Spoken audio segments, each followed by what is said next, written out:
RMC Bonjour. Ça vous concerne. Il est 4h52, bienvenue, bon réveil à l'écoute d'RMC. Géraldine Demory est là pour vous tous les matins, votre rendez-vous, ça vous concerne. Et comme tous les ans, la revue Prescrire vient de publier sa liste noire des médicaments, Géraldine. 105 médicaments épinglés, dont 89 vendus chez nous en France. Ouais, des médicaments jugés plus dangereux qu'utiles. Alors dans cette liste, il y a des médicaments qui sont très spécifiques, qui ont des effets secondaires qui sont trop importants par rapport à ceux qu'ils soignent.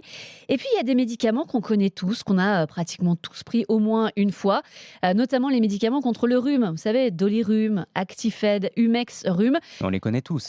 Tout cela, déjà, ils ne servent pas à grand-chose. Et en plus, il y a un vrai risque cardiovasculaire quand on en prend. Vous connaissez l'adage d'ailleurs, hein. Un rhume non soigné dure 7 jours. Oui. Soigné, il dure une semaine. Voilà, Bah oui. exactement. Alors, un petit peu de paracétamol avec modération, ça reste le meilleur moyen de survivre à un gros rhume. Même constat pour les médicaments contre la toux et le mal de gorge, Maxilase, Toplexil.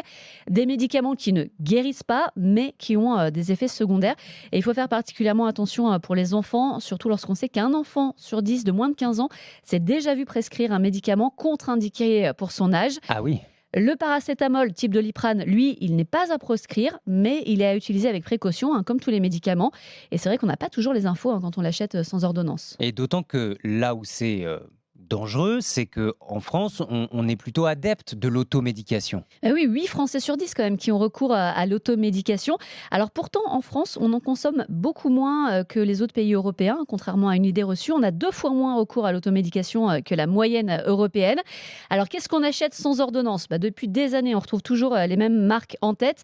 D'abord le Doliprane, sans surprise, puis l'oscillococcinum, Humex et Strepsil. Alors des médicaments qui peuvent coûter cher, puisque c'est là-dessus que les laboratoires vont faire leur plus grosse marge. Quand un médicament est déremboursé, son prix augmente en moyenne de 43% et peut même s'envoler jusqu'à 300%.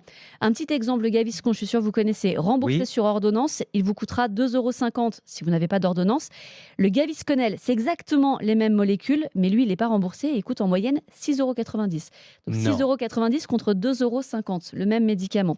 Alors, je ne suis pas en train de vous dire qu'il faut totalement bannir l'automédication, juste garder en tête que prendre un médicament, c'est jamais anodin. Donc, il ne faut pas hésiter à demander conseil à son pharmacien et surtout bien lire la notice. Oui, merci beaucoup Géraldine Demory. Ça s'appelle le bon sens, mais c'est bon de le rappeler. Toute cette liste des médicaments à proscrire, à bannir de nos armoires à pharmacie, vous la retrouvez comme tous les jours sur notre site rmc.fr.